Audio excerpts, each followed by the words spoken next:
एक हफ्ते पहले की बात है। अचानक मुंबई से 50 किलोमीटर दूर कोंकण की ओर बढ़ेंगे तो एक भिवंडी इलाका आता है और भिवंडी के पास एक छोटा सा गांव है, नाम है पडघा बोरीवली। उस गांव में 90% मुस्लिम आबादी रहती है।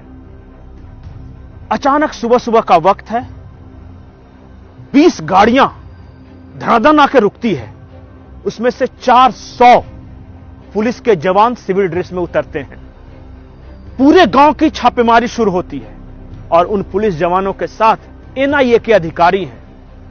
और जब छापेमारी चलने लगी तो उस गांव से क्या निकलता है? पैलेस्टीन का झंडा, इजराइल का झंडा जो कि जलाने के लिए रखा था, हार्ड डिस्क, ड्रोन, 40 ड्रोन निकले हैं। 38 लाख रुपए एक उस शख्स के यहां जिसके घर खाने को बांधे हैं। कई आपत्तिजनक सामग्रियां, आईएसआईएस कैसे ट्रेनिंग देता है इसका एक पूरा पैटर्न चार्ट, यह सब कुछ उस गांव से निकला है जिस गांव के बारे में आसपास के लोगों को भी खबर नहीं था कि वो क्या चल रहा है वहां। और पता है, अगर आप शॉक्ड हैं, अगर आपको यह खबर आश्चर्यजनक लग रही है तो एक और बड़े झटके के लिए तैयार हो जाइए। उस गांव में, मुंबई में 40 जगहों पर ड्रोन अटैक करने के लिए ट्रेनिंग दी जा रही थी, पूरी प्लानिंग की गई थी। मुंबई में अब तक का सबसे बड़ा आतंकी हमला होने वाला था जिसे एनआईए ने समय रहते इस गांव पर छापेमारी कर रोक लिया। 40 जगहों पर ड्रोन से हमले होते मुंबई में, अब समझिए क्या स्थिति होती। शॉक्ड। एक और झटका है। झटका यह है कि इन सब का मास्टरमाइंड या इन सब को आतंक का ट्रेनिंग देने वाला कौन था? उस शख्स का नाम है साकिब नाचन।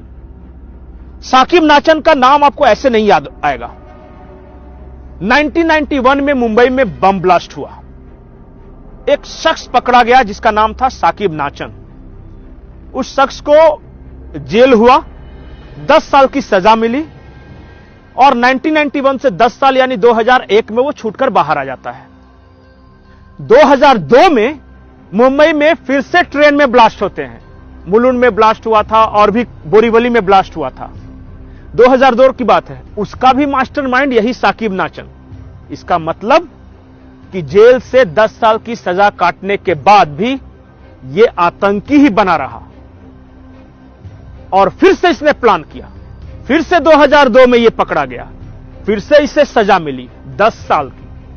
2017 में यह फिर बाहर आ गया और 2017 में बाहर आने के बाद 2023 के अंत में यह मुंबई में एक बहुत बड़े आतंकी हमले की प्लानिंग कर चुका था।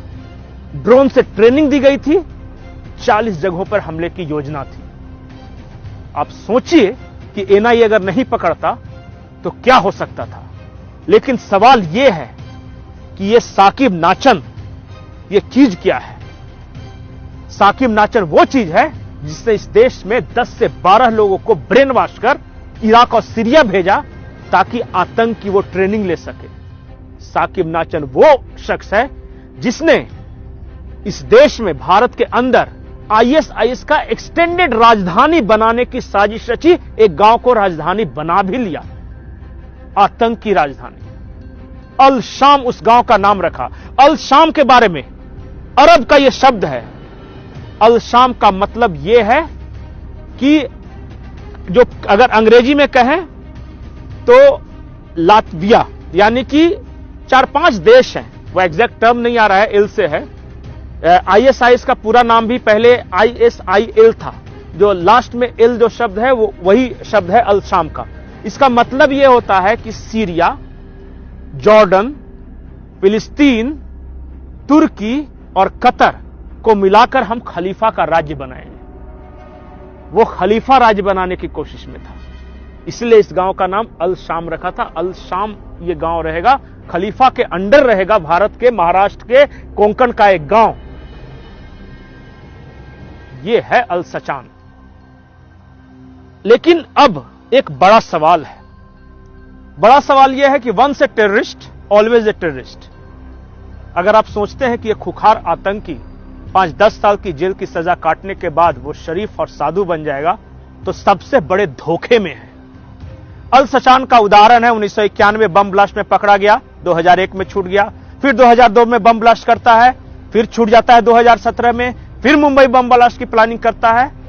सवाल इस देश के कानून और इस देश की न्यायपालिका से भी है कि इतना खूंखार आतंकी बार बार कैसे छूट जा रहा है। आखिर कौन सा वो कायदा है, कौन सा कानून है जिसकी वजह से इतना बड़ी घटना को अंजाम देने के बाद भी सिर्फ 10 साल की सजा होती है। सवाल कई हैं। सवाल डरने का है, क्योंकि अल सचान अकेला नहीं है। जो एनआईए ने जानकारी दी है उसके अनुसार 10 लोग ऐसे हैं जो कि अल सचान के पैटर्न पे काम कर रहे हैं, देश के अलग अलग हिस्सों में हैं, और इसी वजह से 40 जगहों पे छापेमारी हुई थी एनआईए की 1 हफ्ते पहले। जाकिर नाइक के भाषणों से ये लोग प्रेरणा लेते हैं। ये लोग बम बनाने में एक्सपर्ट हैं, ये लोग ट्रेनिंग देने में एक्सपर्ट हैं, ये लोग ब्रेन वॉश करने में एक्सपर्ट हैं। अगर फिर भी आपको लगता है कि इस देश का कानून नहीं बदलना चाहिए, ये जो ढर रहा है वही चलना चाहिए, न्यायपालिका ऐसे ही खूंखार आतंकियों को 10-10 साल पे छोड़ती रहे, तो फिर तो इस देश का भगवान ही मालिक है। नमस्कार।